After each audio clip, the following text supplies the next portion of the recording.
नमस्कार मित्रों, इस वक्त की मेरी मौजूदगी कौशाम्बी डिस्ट्रिक्ट के लोहंदा गांव में है और लोहंदा गांव की सबसे बड़ी घटना है।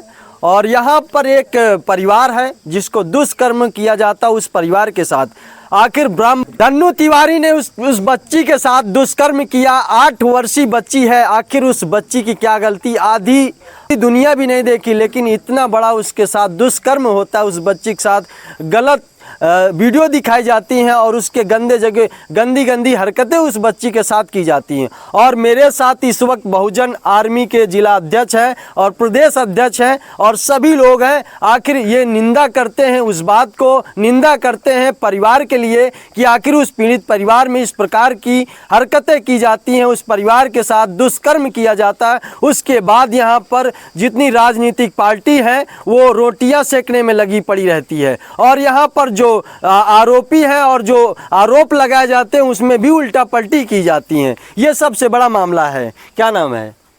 मेरा नाम दिनेश पाल है। जिस प्रकार से अभी इस वक्त की जो खबर चल रही है, जो सोशल मीडिया पर सुर्खियां बनी है, आखिर 8 वर्षीय बच्ची की क्या गलतियां हैं जो उसके ऊपर जो है गलत तरीके से आरोप लगाए जाते हैं, उस बच्ची के साथ गलत हरकतें की जाती हैं और गंदी वीडियो भी दिखाई जाती हैं। बहुत ही निंदनीय घटना है। समाज की बहुत ही घृणित कह लीजिए, बहुत तकलीफ़देह घटना है।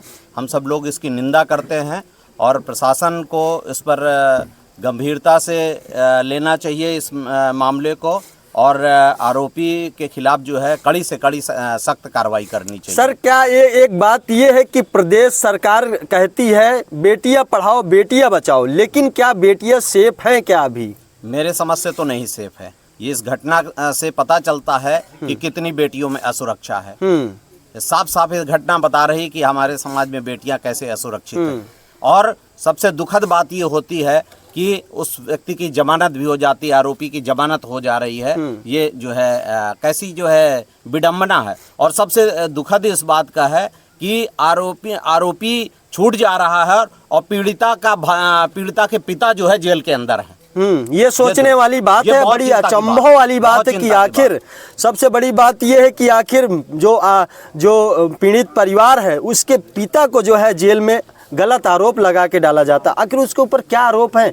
जिसके चप्पल जूते पहनने के लिए पैसे नहीं है, जिसको 2 वक्त की रोटी के लिए पैसे नहीं है, जिसको साइकिल तक चलाने के लिए पैसे नहीं है, तो आखिर वो आरोप कैसे हो सकता है? आरोपी कैसे हो सकता है? ये एकदम गलत है। जिस तरीके से मैंने सुना है, मेरे जो संज्ञान में जो बातें सुनने से आई हैं, उस हिसाब से मैं समझ पा रहा हूँ। बीइंग एन एडवोकेट, गलत रूप से पीड़िता के पिता को गलत रूप से जो है फंसाया जा रहा है और हम सब इसकी निंदा करते हैं। और प्रशासन को इस बात को गंभीरता से लेना चाहिए, हल्के से नहीं लेना चाहिए। मैं उस समाज से भी हूँ जिस समाज की बेटी है, और मैं कहता हूँ पूरे समाज से कि अगर सरकार नहीं समझती है तो लामबंद होना जरूरी है और हम एक होकर के एक आवाज उठाते हैं। मैं आजाद समाज पार्टी से लीगल सेल का मंडल संयोजक भी हूं। इस नाते मेरी जिम्मेदारी और बढ़ जाती है और मैं सरकार को पुनः इस बात को कहना चाहता हूं कि इस बात को बहुत गंभीरता से लेना चाहिए और लड़की के पिता को तुरंत रिहा किया जाना चाहिए। जिसके ऊपर कोई आरोप नहीं है उसको जेल के अंदर और आरोपी जेल से बाहर। ये कैसा न्याय है? कैसे बेटियां सुरक्षित रहेंगी? अच्छा, क्या सर ये बताइए कि आखिर क्या इतना बड़ा अपराध करने के बाद जो उसके ऊपर आरोप लगाए जाते हैं, क्या आरोप है उनके पिता के ऊपर कि जो इनको अभी जेल में डाल के रखी है, जो मुख्य आरोपी उनको छोड़ दिया जाता है? जो FIR मैंने पढ़ी है, हाँ, जो FIR मेरे को पढ़ने को मिली, उस FIR में ये कहा गया कि उन्होंने जहर दे दिया। जो आरोपी का भाई कहता है कि उन्होंने जहर दे दिया। कहाँ दिया, किसने देखा, कहीं पता नहीं, और पुलिस मान लेती है कि उन्होंने जहर दे दिया और मर गए। दूसरी बात जो मुझे सुनने में आया है, यहाँ आकर मैंने सुना कि प्रधान जी का नाम आता है और ग्राम प्रधान वो पानीपत में थे और पुलिस जो है उन पर जो है इनाम घोषित करती है। ये कैसी सरकार है? ये कैसा न्याय हो रहा है? मतलब जो व्यक्ति यहाँ से सैकड़ों किलोमीटर दूर पानीपत में है, उसके बारे में ये कहा जा रहा है कि वो भी उसमें दोषी है और उसको सही मान लिया। कोई बिना साक्ष्य के निर्णय होगा? बिल्कुल नहीं होगा। लेकिन सबसे बड़ी बात यह है कि अब उत्तर प्रदेश की सरकार पर क्या भरोसा अब बैठा के रखें, क्या उत्तर प्रदेश सरकार न्याय दे सकती है? आज की इस घटना से तो लग रहा है उल्टी बात है। हाँ आरोपी बाहर है हाँ और पीड़ित परिवार का पिता अंदर है। इससे बड़ा क्या दुर्भाग्य हो सकता है? हाँ। इससे बड़ा क्या दुर्भाग्य होगा कि पीड़ित परिवार आज अपने उस बिटिया से पूछिए उसके दिल पर क्या गुजर रही होगी। उनकी माँ से उस बिटिया के पूछिए कि एक तो बिटिया के साथ घटना हो रही, दूसरा पिता जो है जेल के अंदर है, झूठे केस में फंसा दिया गया और अंदर है, और प्रशासन चुप है, कोई संज्ञान नहीं ले रहा है। अब ये सोचने वाली बात है कि आखिर एक परिवार जो दुष्कर्म का परिवार है, पीड़ित परिवार है, उसको न्याय की जगह उसको जेल में डाल दिया जाता है, जेल की सलाखों में डाल दिया जाता है। ये सबसे बड़ी बात है। और लोग हैं और सभी लोगों से पूछते हैं आखिर मेरा जो समाज है, जो पाल समाज है, वो समाज जो है आज इस बात से शर्मसार है कि आखिर मेरे समाज में जो दुष्कर्म हुआ है उससे पूरा देश चिंतित है, पूरा भारत चिंतित है, लेकिन न्याय की जगह अन्याय हो रहा है। ये सबसे बड़ी बात है। क्या नाम है भैया?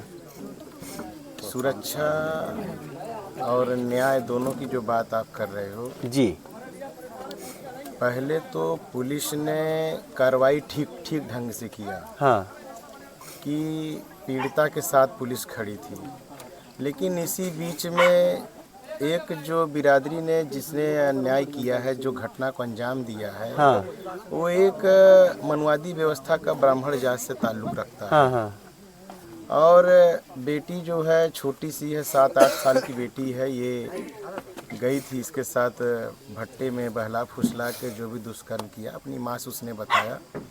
अब बताने के बाद ये दूसरे दिन FIR दर्ज हुई 28 तारीख को। 27 की घटना है, 28 को FIR दर्ज हुई। और यहाँ तक ले ठीक था, पुलिस तब तक ले इस परिवार के साथ खड़ी थी। लेकिन इसी बीच में एक उत्तर प्रदेश का डिप्टी CM जो एक संवैधानिक पद पे बैठा हुआ है, जिसकी जिम्मेदारी है कि उत्तर प्रदेश का लॉ एंड ऑर्डर बिल्कुल कायम रहना चाहिए, जो मुख्यमंत्री जैसे बोलते हैं कि बुलडोजर बाबा के नाम से मशहूर हैं, अपने को स्वघोषित न्याय घोषित कर रखे हैं, तो उसको जो व्यक्ति है जो डिप्टी CM वो ट्वीट करता है, वो संविधान को नहीं मानता है, उस सरकार को नहीं मानता है, वो इस पीड़ित परिवार को नहीं मानता है, इस पीड़ित परिवार के साथ नहीं खड़ा है। वो ट्वीट करता है और कहता है ब्राह्मण जात खतरे में है, जो भी बोलता है, ठीक है। वो अपनी जात के साथ खड़ा होना चाहता है, जो कि संविधान की कसम खाया हुआ है कुर्सी पे बैठने से पहले कि कानून का पालन करेंगे, और उस पालन न करने की जगह वो संविधान का वो जो है एक जात को अपना, अगर वो अपनी जाति देखेंगे तो सर्व जाति का क्या होगा, सर्व जाति का क्या होगा, जो अन्य जाति उनका क्या होगा? भाई वो इस देश में 3% है, 3% है, और जो इस देश में 85% की आबादी है, जो पिछड़ा है, दलित है, माइनॉरिटी है, अगर ये नहीं समझेगा तो वो 3% वाले तिनको टहलाएंगे ही टहलाएंगे। आप अब 3% वाले टहलाएंगे। अब इस गांव का सौभाग्य है जिस प्रधान के ऊपर आरोप, प्रधान को भी अपराधी घोषित कर दिया है। प्रधान को वो प्रधान हरियाणा में थे, और वो तो खैर वहाँ से बरी हो जाएंगे। ये तो पुलिस की जो मानसिकता जो है, दबाव में पुलिस आई है, डिप्टी CM के दबाव में, ये दबाव में आई है कि अपनी वर्दी नौकरी बचानी है। वहाँ से उसको अल्टीमेटम मिला, तो उन लोगों ने इस केस को उलट दिया है। तो पुलिस अपना काम वो कर रही है, उनकी मंशा है अपनी नौकरी बचाने के लिए, डर दम में। पुलिस भी सच्चाई जानती है, क्योंकि पुलिस सच्चाई जानती तो पुलिस ने इस परिवार के साथ खड़ी रही। अब दबाव में वो है, लेकिन वो दबाव में अगर उसके हैं तो यहाँ जनता जो है, भीम आर्मी आजाद समाज पार्टी जो है, बहुजन समाज के लोग जो हैं, वे इस पीड़ित परिवार के साथ खड़े हैं। बिल्कुल बाबा साहब के संविधान को साथ खड़े हुए हैं, और उनकी हैसियत नहीं है वे थोड़ा दिन खेल और भले कर लें। ये हम लोग की वो ताकत है, कुर्सी से भी पलट करके नीचे उतार देने का काम करेंगे। न्याय तो मिलेगा, न्याय तो मिलेगा, ये देर हो सकती है थोड़ा बहुत, जो कि उलझाएंगे। हम तो जानते हैं वो खेल, उनको जो उनकी मानसिकता ये मानसिकता है कि भाई हम किसी प्रकार से हम जो है ये करें, समझौता की बात है। आप समझौता करने की बात कर रहे हैं तो अपने 8 साल की बिटिया को भेज दें। जो हरकत यहाँ हुई है वही हरकत अगर कोई और कर देता तो क्या करते। बिल्कुल। ये इनकी आर्मी आई, स्वर्ण अकाउंट आर्मी दुनिया भर का बना रखे हैं, दिमाग में बैठा लें, ये फिजूल दिमाग से हटा दें। हम लोग जो है किसी कीमत पे जो है पीछे नहीं हटेंगे जब तक के लिए उस बच्ची को न्याय न दिला लें। हाँ हाँ।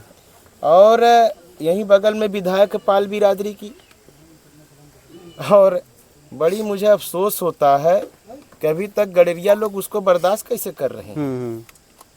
पूजा पाल, अब नहीं मैं आप समझ जाओ ना, गडरिया लोग कैसे बर्दाश्त कर रहे हैं भाई। और वो चली गई है, हर बार दल बदल देती है। अगर वो चली गई है, इतनी बड़ी घटना घटी है, जब उसका आदमी मरा तो मैं उसको विधायक बनाया, मैं ही बनाया विधायक, ठीक। तो उसको तो न्याय दिलाया, उसको अपना दर्द याद आ रहा है। वो 18 साल की थी तब शादी कराए, हमने विधायक बनाया उससे 18। तो आज जो 8 साल की बिटिया के साथ नहीं खड़ी है, अगर असल पाल की है तो खड़े होना चाहिए, खड़े होना चाहिए। सरकार नहीं सुन रही उसकी, आया तो फिर गडरिया समाज बहिष्कृत ऐसे नेताओं कर दे। भाई आपकी लड़ाई पहले तो आपके अपने समाज के लोग ही तो असली नकली जान लो, असली नकली फसली कौन है। असल में तो बीजेपी पार्टी है ना, इसके वजह से वो नहीं आ पा रही। बात तो ये है ना, जब उसका आदमी मरा था तब सपा पार्टी थी, तो हम लोग भी अगर ये सोचे होते तो पंचर बना रहा था इसका पिता, तो भी पंचर बनाते नजर आती। ठीक, बिल्कुल।